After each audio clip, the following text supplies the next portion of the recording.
지금 화면에 보이는 이 자료를 가지고 표본의 상관계수를 계산해 보도록 하겠습니다. 지금 보이는 자료에서 수학이라는 변수에 x라는 위치를 시켰고요.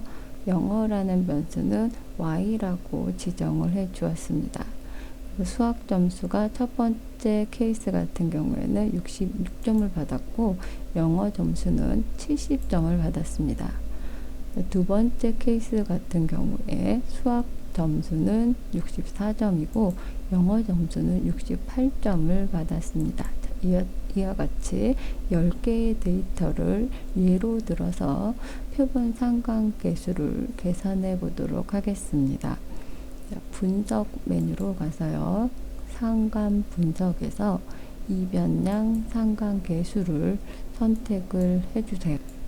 여기에서 분석하고자 하는 변수를 오른쪽 란으로 이동을 시키면 되겠습니다. 자, 여러분 같은 경우에는 처음 실행을 시켰을 때 화면은 지금 보이는 화면처럼 뜰 거예요. 자, 이 상태에서 수학이라는 변수 선택해서 오른쪽으로 화살표 키를 사용해서 이동을 시키고요. 상관계수를 알고자 하는 영어라는 변수도 마우스로 한번 클릭을 해서 선택을 하고 오른쪽으로 이동을 시키세요.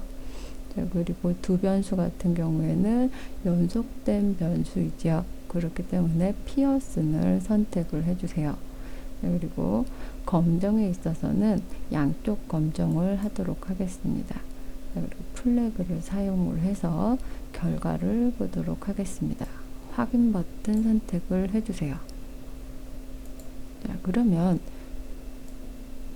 통계 결과표에서 맨 끝부분에 조금 전에 분석했던 결과가 나타납니다. 지금 상관계수 표를 보면은 수학이라는 변수하고 영어라는 변수에는 0.992의 관계를 가지고 있습니다. 두 번째 줄 같은 경우에는 수학 변수가 아니라 영어 변수를 기준으로 해서 표기를 했고요.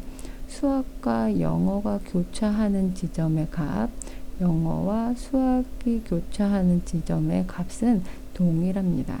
0.992 값을 가지고 있다는 것을 확인을 할 수가 있습니다.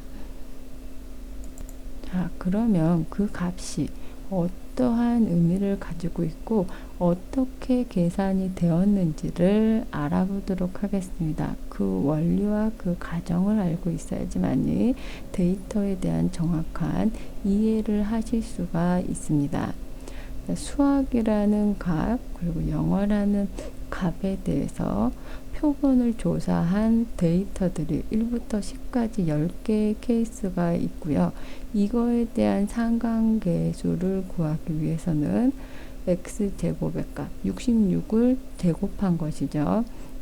영어의 제곱값 70을 제곱한 값이죠. 그리고 x와 y를 곱한 값 66 곱하기 70을 한 값입니다. 이 값들을 다 계산을 한 다음에 상관계수식에 대입을 해서 값을 계산하면 0.9918이라는 값이 나옵니다. 우리가 통계 프로그램에서 봤던 값인 0.992와 동일한 값이죠. 이와 같은 값이 나오는 과정은 우리는 버튼을 눌러서 한 번에 실행을 하지만 프로그램에서는 이와 같은 과정을 거쳐서 상관계수 값을 출력을 한 것입니다. 그리고 이 값을 보고 해석을 할 때는 0.992 정도의 값이니까 상당히 높은 수준의 매우 높은 선형적인 상관관계를 가지고 있다라고 할 수가 있습니다.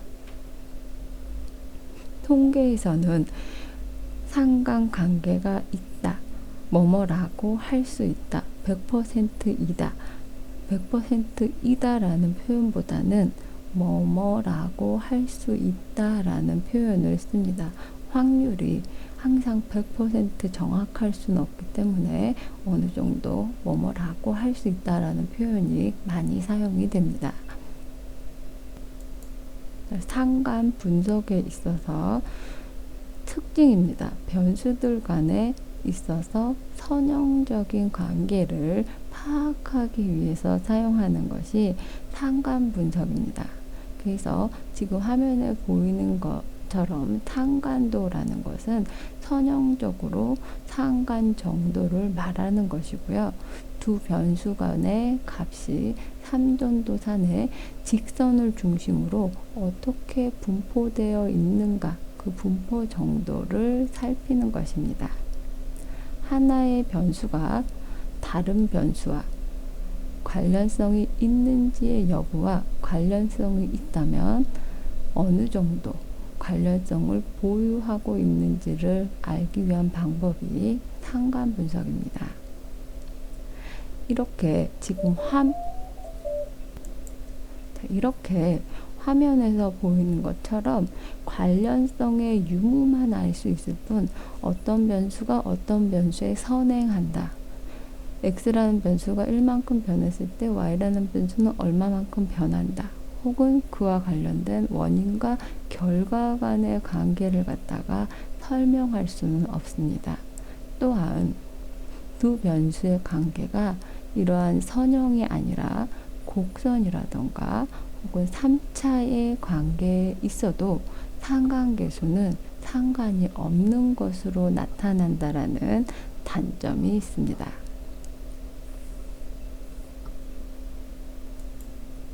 상관 분석에 있어서 조금 전에 원인과 결과 간의 관계를 알 수 없다라고 말씀드렸는데요.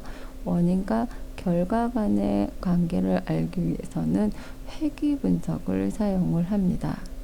회귀 분석과 이 상관 분석의 차이는 회귀 분석에서는 독립 변수와 종속 변수로 구분이 돼서 원인과 결과 간의 관계를 나타낼 수 있지만 상관 분석에서는 독립 변수와 종속 변수의 구분이 없기 때문에 원인과 결과 관계의 관계가 불분명하다라는 것입니다. 또한 상관 분석에서는 변수 x와 변수 y 간의 관계가 있다 없다, 관계의 정도의 강약이 마이너스 1에서 1 사이 값이다 라고 설명이 되지만 회귀 분석 같은 경우에는 y는 ax 플러스 b와 같은 회귀식의 형태를 가지고 있기 때문에 y라는 종속 변수, x라는 독립 변수, 그래서 종속 변수와 독립 변수가 어느 정도 영향 관계를 가지고 있는지를 계수값으로 나타내서 표현을 해줍니다. 또한 이 산점도에서 보이듯이 중간에 있는 이 그림 같은 경우에는 상관계수값이 1로서 완전한 관계를 가지고 있다라고 합니다. 그래서 두 변수 간에 완전한 상관관계가 있는 경우 이렇게 1이거나 혹은 반대쪽 방향으로 완전한 마이너스 1의 관계를 가지고 있을 수 있습니다. 자, 이번에는 스피어만의 상관계수를 구해보고 동일한 데이터에서 나온 스피어만의 상관계수 값과 피어슨의 상관계수 값을 비교해 보도록 하겠습니다. 자, 스피어만의 상관계수 같은 경우에는 순위 변수인 경우에 사용을 할 수 있는 계수입니다. 지금 데이터는 순위의 데이터가 아니기 때문에 순위형 데이터로 변경을 해주고 그러고 나서 스피어만의 상관계수를 분석을 해보도록 하겠습니다.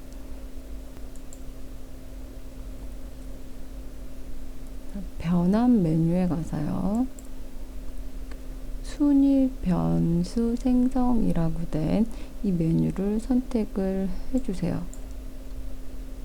자, 그러면 대화 상자가 나타났죠. 자, 이 대화 상자에서는 여러분 같은 경우는 지금 보이는 것처럼 왼쪽에 두 개의 변수가 나타나져 있을 거예요.